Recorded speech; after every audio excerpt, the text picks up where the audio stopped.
Ang tanong mga ka-high-tech, bakit kailangan natin ng additional router? Meron namang ibinigay yung internet provider natin na router. Kung sa bahay nyo mga ka-high-tech, marami kayong mga gadgets o marami kayong kumokonek doon sa router na binigay ng internet provider ng 6 hanggang 10 gadgets sa bahay nyo, ay hanggang 6 devices.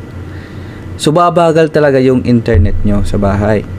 Kasi di kakayanin ng router na yun na i-handle yun. Kasi mababa lang yung memory nun, yung CPU ng router na yun mga ka-high-tech. So kailangan natin ng additional router na mag-handle ng mga traffic mga ka-high-tech, ng mga devices natin na kukonekta doon sa pinaka router na binigay sa atin ng internet provider natin. Parang kalsada lang yan mga ka-high-tech. Si internet provider natin, yan yung pinaka main highway mga ka-high-tech.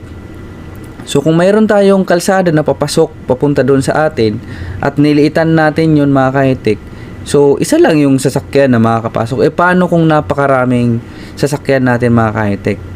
Napakaraming dadaan doon mga ka-high-tech. Kailangan natin lakihan yun mga ka-high-tech. Kailangan natin na lakihan yung kalsada natin para makapasok yung mga sasakyan natin. Parang internet din yan mga ka-high-tech. Kung napakaraming kukonekta na mga devices, so kailangan natin na may mag-handle sa kanya, may dadaanan siya mga ka-high-tech, hindi yung iisa lang. So ganun yung mga ka-high-tech, and sana nakatulong tong ka-high-tech tips natin ngayon, and see you on my next video mga ka-high-tech. Follow me mga ka-high-tech for more tech tips and gadget review.